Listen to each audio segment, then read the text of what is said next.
Early fall morning in Boulder, Colorado. The air was cold, like a knife, penetrating the ancient alleys.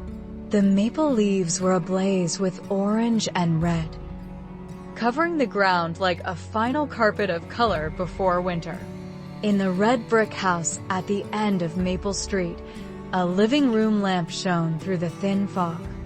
Elena Carter stood motionless in the doorway, her hand clutching the strap of her old leather handbag. Behind that door, something she was not ready to face: her father's funeral. Her father, Thomas Carter, a quiet, reserved man who always gave Elena gentle pats on the back, awkward greeting cards for small achievements.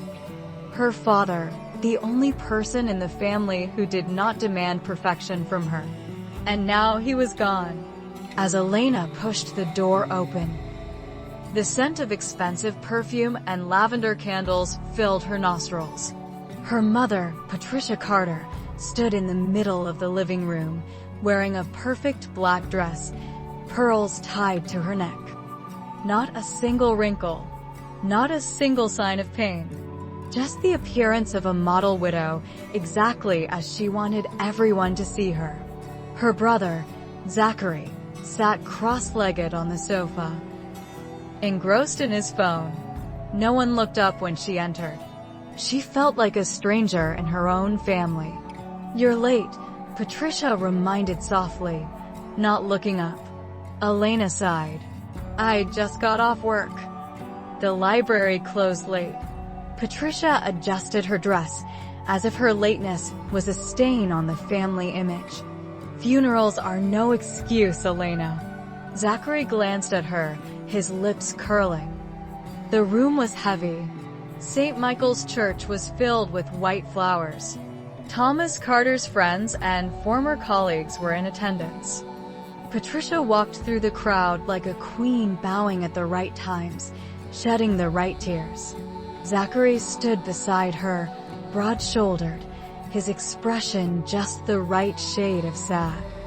Elena followed, silent as a shadow. No one looked at her for more than a second.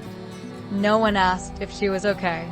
In her eulogy, Patricia praised Thomas as a model father, a perfect husband, a solid pillar. Elena gripped the arms of her chair. Her father, who in his later years had quietly avoided his wife, spending long evenings in his study, was now celebrated as a monument. A glittering lie. When everyone had left, Elena stayed behind, helping clean up the church. As she gathered things, she came across a file among the papers. On the cover, "Estate and Will of Thomas Carter." Her heart sank. She opened it. In the document, a mortgage of $320,000, a business bank loan of $500,000 in Thomas Carter's name. Note: collateral: Patricia's Garden Restaurant. Elena recoiled as if someone had slapped her in the face. The house, where she grew up. The restaurant, her mother's pride. Everything was mortgaged. That night, Elena faced her mother in the living room, only the dim light of the table lamp. She held out the document in front of Patricia. "Can you explain, Mom?" Patricia put down her teacup. Without breaking a beat. "That's none of your business." Elena trembled. "None of your business? This is our family home. The restaurant that Mom always brags about to the town." Patricia shrugged. "Thomas made a mistake, but everything has been arranged. You don't need to worry." That calm voice, that icy gaze, Elena realized. Her mother had never considered her a family member, just a part of the image that needed to be protected. That night, Elena sat alone in her old room. The room still had the old book posters she had pasted up since her teenage years, but they were all faded. She looked out the window. The rain fell, tapping on the roof, like the sound of her own heartbeat breaking into tiny pieces. In the darkness, Elena whispered to herself, "If it's all a lie, I will find out, and I will not let myself drown in the ashes of a rotten family." A cold wind blew through the window, and somewhere in the yard, yellow sunflowers swayed in the rain, as if beckoning her to step out of the darkness. The next morning, the Carter house looked as if it had never been through a funeral. Patricia was still wearing an ivory silk dress, making Earl Grey tea, tending to the orchid collection in the living room. Zachary, in tight sweatpants, sat reading the news on his iPad. Starbucks coffee at his side. Elena walked down the stairs, her head buzzing from lack of sleep. No one said a word of condolence. No one asked if she was okay. Just a cold calm, as if her father had never existed. Patricia pushed a plate of toast toward Elena. "Eat up, so you can go see the lawyer to settle the house papers." Elena shook her head. "I have to go to work." Patricia sighed, her voice full of disappointment. "Is being a little librarian more important than family?" Zachary sneered. "She likes to hide in the world of books. It saves her from facing reality." Elena clenched her fists. Since childhood, she had always been different. Not playing sports like Zachary. Not partying or diplomatic like her mother. She only loved to make demands, to be quiet. And that, in their eyes, was a failure. Patricia put down her teacup, looked straight at Elena. "About Patricia's garden restaurant. Mom needs you to remortgage." Elena was stunned. "Me?" Patricia nodded, her voice as sweet as sugar. "Mom has taken care of everything all her life. Now it's time for you to do your part." Zachary interjected. "Mom can't take out a loan anymore. I have a stable job. The bank will have an easier time if I'm a guarantor." Elena felt the room spinning. "That debt wasn't caused by you," she said, her voice hoarse. Patricia smiled. "Family is a joint responsibility, Elena. No one can stay out." Memories flooded back. The times Elena won scholarships. Her mother didn't attend the awards ceremony because she was busy with the ladies' club. The nights Elena stayed home to take care of her sick father while Zachary flew to New York to party, but was still praised for being filial. How much had she sacrificed? How much had she endured? And now, they wanted her to shoulder the debt for mistakes she had nothing to do with. Elena stood up, her chair creaking. "I will not be the one to take out the mortgage." The room was silent. Patricia blinked, as if she couldn't believe her ears. "What did you say?" Elena tightened her grip on her bag. "I will not continue to sacrifice to save this cover. I will not play the good daughter anymore." Patricia stood up. "You are a selfish person. Your father is dead, and now you want this family to collapse too?" Zachary slammed the iPad on the table. "Without us, you're nothing, Elena." Elena laughed coldly. "Maybe not. But at least I'm still me." Zachary, in anger, blurted out. "If Dad hadn't been so stupid as to sign the papers for your mom to mortgage the restaurant to borrow money for a fake charity, this wouldn't have happened." Elena was stunned. "Charity." Patricia paled. Zachary closed his mouth, realizing he had misspoken. Elena slowly said, "You mean, the restaurant wasn't lost because Dad failed in his investments?" Zachary mumbled. "That's complicated." Patricia interrupted. "No need to dig up the past. The important thing is that we save our family." But Elena understood. Her mother was the one who had sacrificed everything to maintain a false social image, and her father, in silence, had suffered all the consequences. Elena looked straight at the two people who had once been her family. Her voice rang out, soft but firm. "I will not sign any papers. I will leave this place." Patricia screamed. "You will regret it." Elena curled her lips. "Maybe, but at least it will be my choice." She turned and walked out the door. No look back. No apology. No tears. As she stepped out into the yard, the weak sunlight filtered through the mist, illuminating the abandoned backyard. Among the weeds, the yellow sunflowers, the most vigorous wildflowers in the mountains, were blooming brilliantly. Elena smiled. There were things that, even when forgotten, still bloomed, just like her. 2 days after leaving the Carters, Elena moved into a small apartment in Old North Boulder. The apartment was old but filled with sunlight, with large windows overlooking the majestic Flatirons.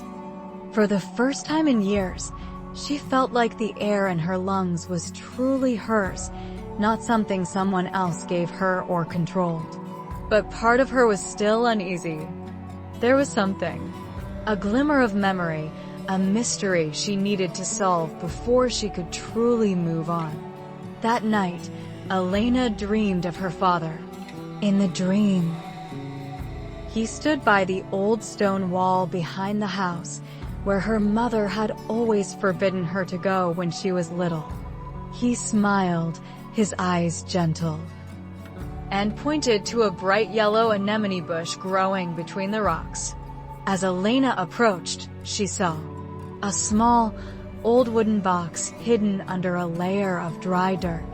She woke with a start, her heart pounding. The sky outside was still dark, but she knew it wasn't just a dream. The next day, Elena returned to the old house early in the morning. She wore a cap and a loose coat, avoiding the eyes of the neighbors. The Carter house's backyard was as desolate as the last time she left. The weeds grew wildly, the yellow sunflowers, still proud, shining in the autumn wind. She walked straight to the old stone wall.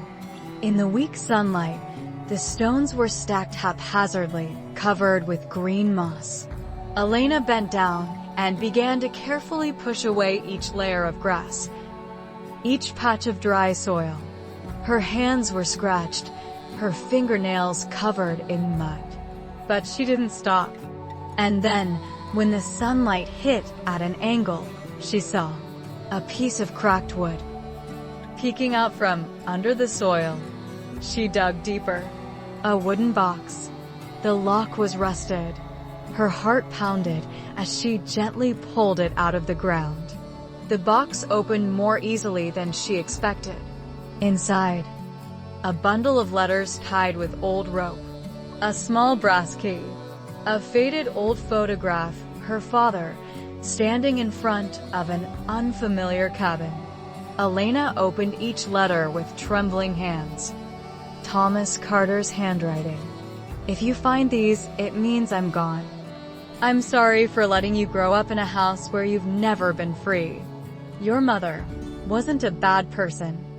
She was just more afraid of the world than we were. But that fear held her all together." In subsequent letters, Thomas revealed, before he married, he owned a small plot of land in Nederland, a 30-minute drive up the mountain from Boulder. The land was still in his name, never mortgaged. He intended to give it to Elena as a separate shelter when she was ready to leave Carter's cage. The small brass key was the key to that old wooden house. Elena sat down on the ground, hugging the box tightly to her chest. The autumn wind swirled, blowing her hair. She closed her eyes, letting the tears fall down her cheeks, warm. Not because she was sad, but because for the first time, she felt unconditionally loved. Not because she was good, not because she was obedient, but simply because she was herself. The next day, Elena drove along the winding mountain road leading to Nederland. The scenery on both sides changed from the noisy city to the dense pine forest, the clear stream murmuring in the valley. She found the wooden house. Hidden behind the trees, the tin roof was faded, the wooden windows were old, but full of light. She used the brass key to open the door. Inside, a large stone fireplace. A long wooden table covered in dust from time. Empty bookshelves waiting to be filled. She stepped inside, feeling as if she were stepping into her father's own heart. A safe place. A place where no one was forcing her to be someone else. Standing in the middle of the empty house, Elena whispered, "Father believed I was worthy of freedom. Now it's time for me to believe in myself." Outside the window, the sunflowers growing along the road swayed in the wind. The flower was small. No one cared for it, no one recognized it. All it needed was sun, soil, water, and herself to bloom. Like her. Like Elena Carter, the daughter of the only man who had never asked her to be anything else. After the day she found the cabin in Netherlands, Elena decided to cut off contact with her family. The phone rang constantly. Text messages from Patricia, from Zachary, from an unknown number. All about family, responsibility, forgiveness. Not a single message asked her, "Are you okay? How are you?" Elena turned off the notifications, put the phone in the drawer. No matter how much the past called, she would not turn back. Early Friday morning. As Elena was sorting books in the small library on Pearl Street, Patricia appeared, unannounced, without a word of permission. She walked in a dark dress, perfect red lipstick. The look of someone who was used to giving orders rather than demands.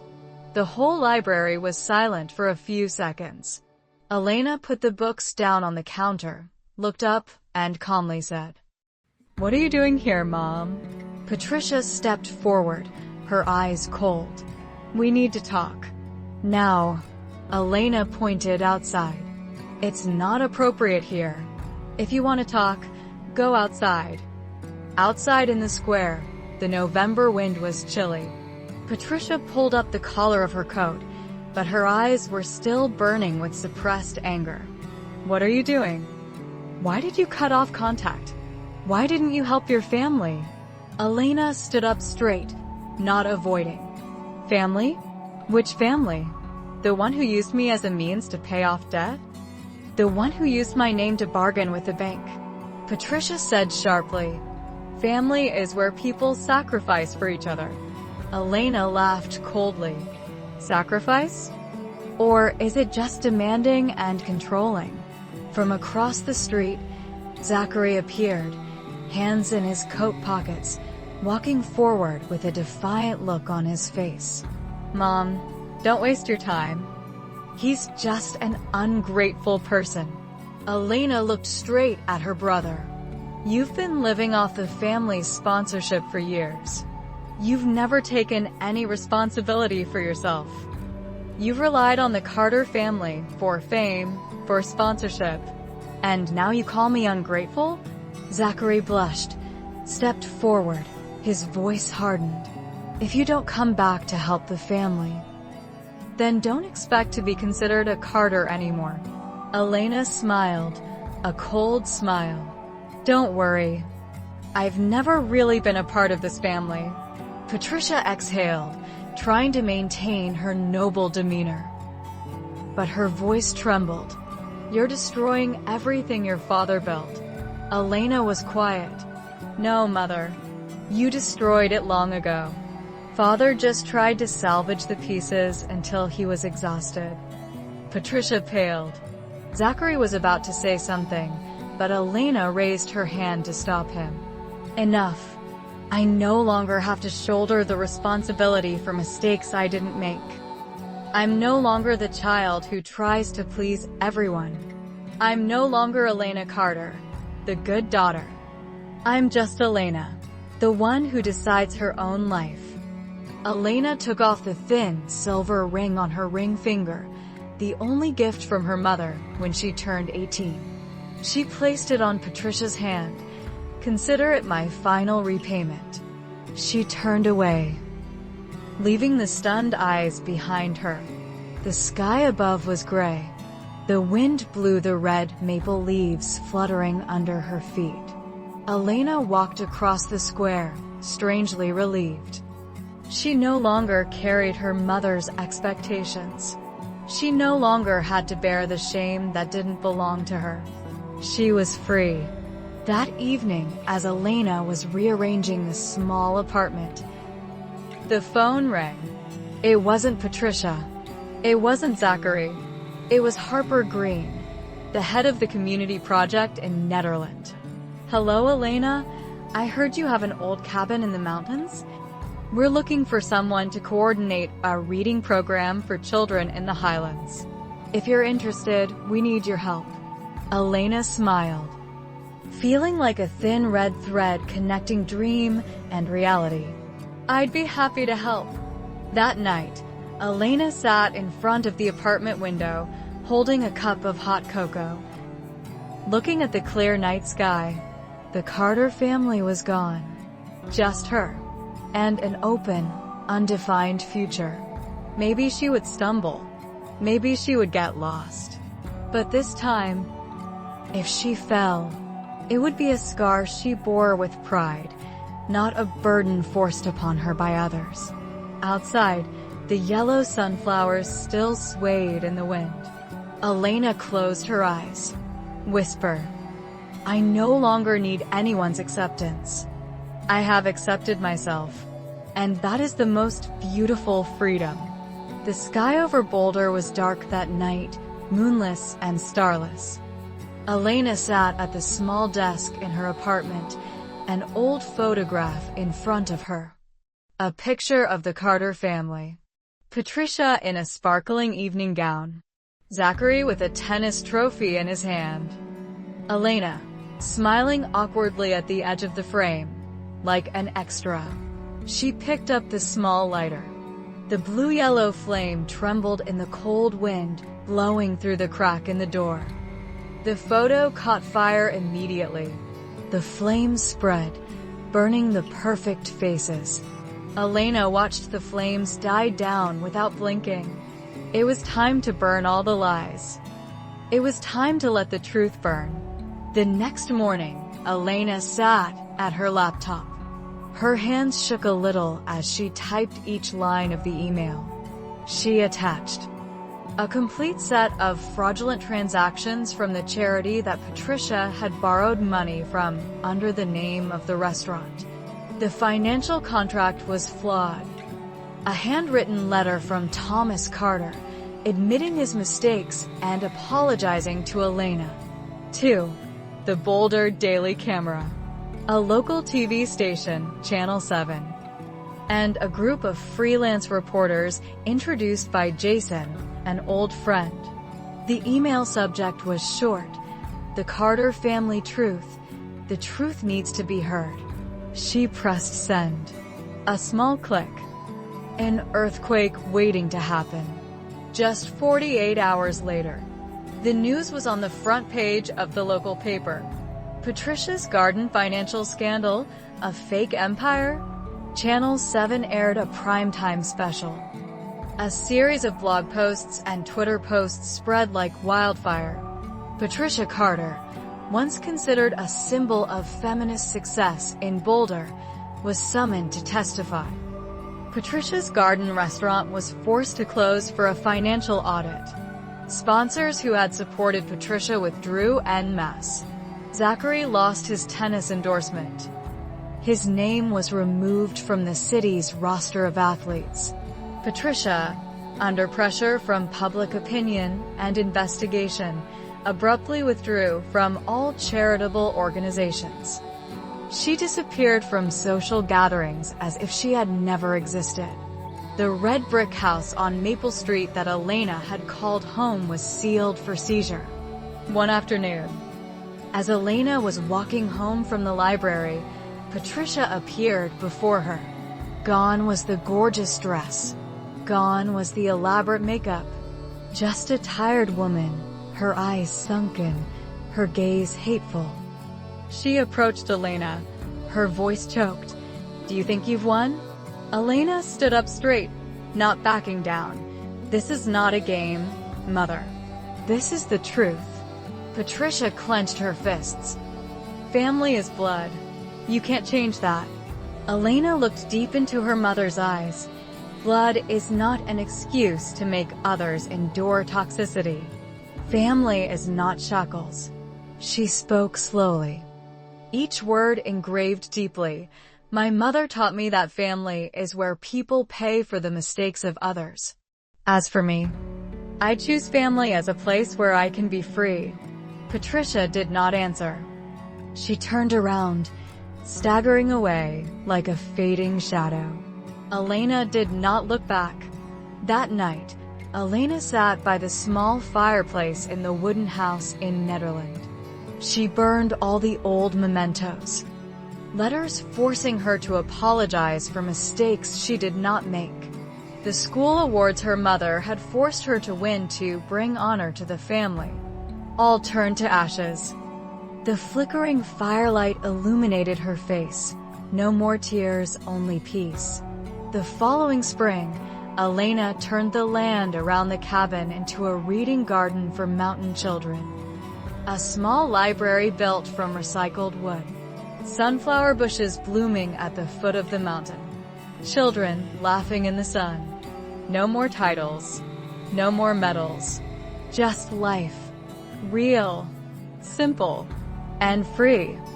Standing in the middle of the sunny garden, Elena closed her eyes. The wind caressed her hair. In her heart, she knew, "I am no longer the product of a rotten family. I am a new seed, growing from the ashes." And this time, no one could stop her from rising, blooming in her own way. The following spring in Netherlands was strangely beautiful. The hills were covered with bright yellow anemones, stretching out under the deep blue sky. Elena sat on the wooden steps of the small house, holding a cup of herbal tea, quietly watching the children running around in the yard.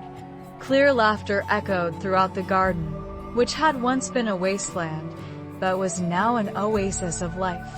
No money was needed. No fame was needed.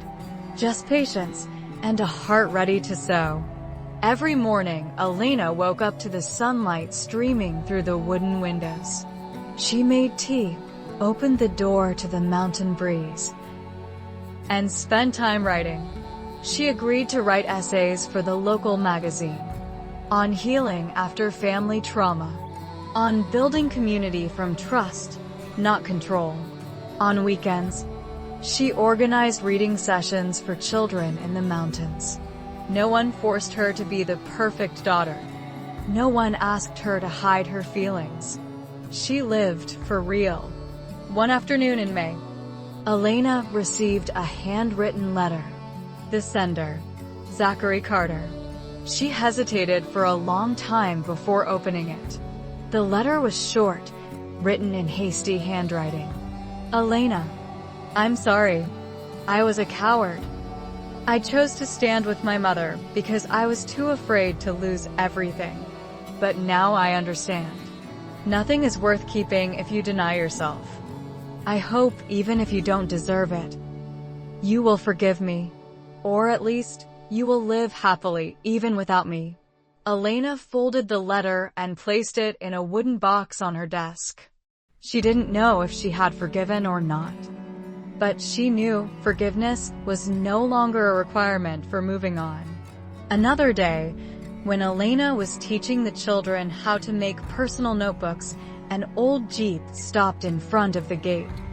Getting out was Harper Green, the director of the community project. With her was Jason Brooks, an old friend who had helped Elena expose the Carter family scandal. Jason smiled, holding out a piece of paper. "Congratulations.